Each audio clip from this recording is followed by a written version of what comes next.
அமுதகான அன்பு ஆருயிர் நேயர்களே, இன்று அமுதகானம் 6000 இந்த வெற்றி விழா மிக சிறப்பாக நடைபெற்றுக் கொண்டிருக்கிறது. உங்கள் முன்னிலையில் துவக்கத்தில் உங்கள் அனைவரையும் வரவேற்புரை நிகழ்த்த எங்கள் மெகா தொலைக்காட்சியினுடைய நிர்வாக இயக்குனர் முனைவர் திருமதி ஜெயந்தி தங்கபாலு அவர்களை அன்போடு மேடைக்கு அழைக்கிறேன். இந்த இனிய மாலை பொழுதில் அமுதகானம் 6000 நிகழ்ச்சியில் காண இங்கு வருகை புரிந்திருக்கும் அன்பான நேயர்கள்,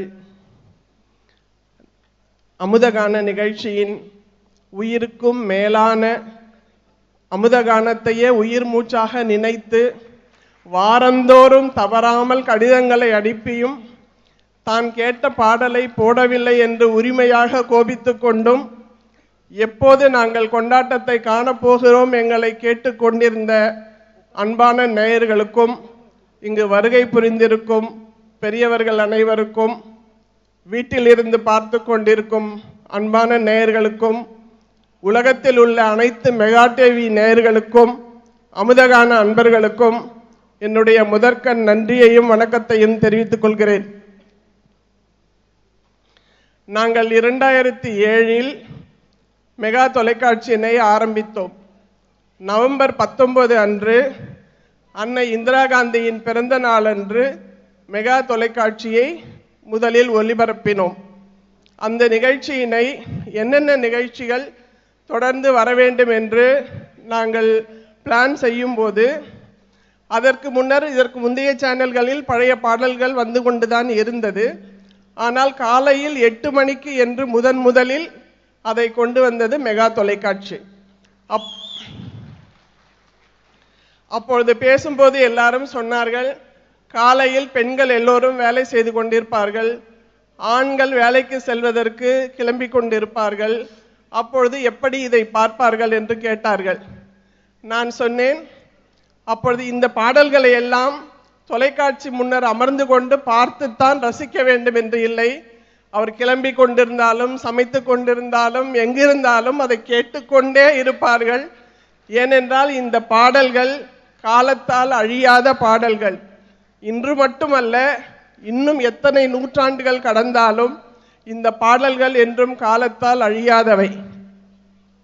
இப்படிப்பட்ட பாடல்களை தந்த தயாரிப்பாளர்கள், இசையமைப்பாளர்கள், பாடலாசிரியர்கள், இசைக்கலைஞர்கள், பாடகர்கள், பாடகிகள் அனைவருக்கும் என்னுடைய நெஞ்சார்ந்த நன்றியினை தெரிவித்துக் கொள்கிறேன்.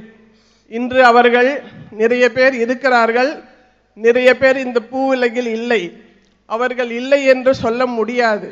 இந்த பாடல்கள் மூலம் அவர்கள் எப்பொழுதும் வாழ்ந்து கொண்டிருக்கிறார்கள். கவிஞர் கண்ணதாசன் சொன்னதைப் போல் என்றும் அவர்களுக்கு மரணம் இல்லை. அவர் படைத்ததினால் அவர் இறைவன் என்று சொன்னார். ஒவ்வொரு கலைஞனும் இறைவனாக என்றும் நிலைத்து இந்த பாடல்கள் மூலம் வாழ்ந்து கொண்டிருக்கிறார்கள். அதில் நடித்த நடிகர்களும் சரி, நாம் இன்றும் பாராட்டி போற்றி கொண்டிருக்கிறோம். அந்த நிகழ்ச்சியினை பார்க்கும்போது இன்றும் இளைஞர்களும் சரி, முதியவர்களும் சரி ரசித்து கொண்டிருக்கிறோம். இந்த அமுதகானம் நிகழ்ச்சியை யார் தொகுத்து வழங்குவது என்று நினைக்கும் போது ஒரு பெண்ணை போடலாம், பெண்கள் தான் பெரும்பாலும் தொகுத்து வழங்குவார்கள், ஒரு நல்ல பெண்ணை போடலாம் என்று பேசினார்கள். நான் சொன்னேன், இல்லை, நான் ஃபிலிம் இன்ஸ்டிடியூட் மாணவி, நிறைய பேருக்கு தெரியாது. என் உடன் படித்த மாணவர் தான் ஆதவன். அப்போது அவருடைய பெயர் ஆவுடையப்பன். அவர் கலைஞர் கதை வசனத்தில் ஒரு படத்தை இயக்கினார். கலைஞர் தான் அவருக்கு ஆதவன் என பெயரிட்டார். அன்று முதல் அவர் ஆதவனானார். படிக்கும்போது ஒரு நாளும் நான் அவரிடம் பேசியதில்லை. அவர் எந்த ஊர் என்ன என்று எனக்கு தெரியாது. ஆனால் எங்கள் கல்லூரியில் போதி மரம் என ஒன்று உண்டு.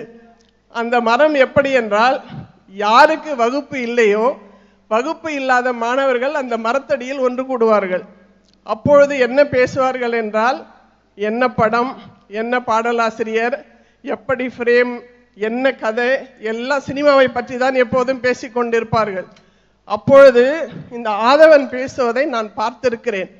அவர் பேசும்போது எப்படி சொல்வார் என்றால், அந்த படத்தை நாம் திரையில் பார்ப்பதை விட இவர் விளக்கம் சொல்வது நன்றாக இருக்கும். அப்படி பார்த்ததினால் நான் நினைத்தேன், இதை ஆதவன் தொகுத்து வழங்கினால் நன்றாக இருக்கும் என்று சொன்னேன். சார் சொன்னார், வர சொல்லு பார்க்கலான்னு சொன்னார். வரும்போது அவர் இவ்வளோ நீட்டு தாடியோட வந்தார். அப்போ எல்லாம் ஆஃபீஸில் எல்லாரும் என்ன சொன்னாங்க, அவர் என்ன அகத்தியர் மாதிரி இருக்காரு, நீங்கள் அவரை போய் பாட்டுக்கு தொகுத்து வழங்கணும்னு சொல்கிறீங்களேன்னு சொன்னாங்க. அப்போ நான் சொன்னேன், நீங்கள் உருவத்தை பார்த்து சொல்லாதீங்க, ஆனால் அவர் பேசுகிறத வச்சு பாருங்கள், அவர் எப்படி பேசுகிறாருன்னு பாருங்கள். பேசுகிறத மட்டும் இல்லைங்க, ஆனால் ஒவ்வொரு படத்துக்கும் ஒவ்வொரு பாட்டுக்கும் மிக நுணுக்கமான தகவல்களை மறக்காமல் அரிதான தகவல்களை அவர் எடுத்து சொல்வார். ஆகவே அவர் தொகுத்தால் சரியாக இருக்கும் என்று சொன்னேன். சார் சொன்னார், எப்போ நீ தாடி மட்டும் எடுத்துடுறியான்னு கேட்டார். அவர் சரி என்ன சொன்னார். அதன் பிறகு ஷூட் செய்து அந்த பாடல்களை தொகுத்து வழங்கும் போது, அந்த பாடல்களை தொகுக்கும் போதே அந்த ஆஃபீஸில் அலுவலகத்தில் எல்லோருமே சூழ்ந்து நின்று அதை பார்ப்பார்கள். அப்பொழுதே எனக்கு புரிந்து விட்டது, இந்த அமுதகானம் என்பது கண்டிப்பாக வெற்றி பெறும் என்று. 2007 நவம்பர் 19 இன்று வரை ஒரு நாளும் இடைவிடாது இந்த நிகழ்ச்சி நடைபெற்று கொண்டிருக்கிறது. இந்த நிகழ்ச்சிக்கு காரணம் அன்பான நேயர்களாகிய நீங்கள்தான். விளம்பரதாரர்கள், கேபிள் டிவி ஆபரேட்டர்கள் அனைவருக்கும் இந்த நேரத்தில் என்னுடைய நன்றியை தெரிவித்துக் கொள்கிறேன். இன்று மட்டுமல்ல, என்றும் நீங்கள் இதே போன்ற ஆதரவினை கொடுக்க வேண்டும். மேலும் மேலும் இந்த நிகழ்ச்சி வளர வேண்டும். அதற்காக உங்களது ஆசீர்வாதத்தை கேட்டுக்கொள்கிறேன். நன்றி, வணக்கம்.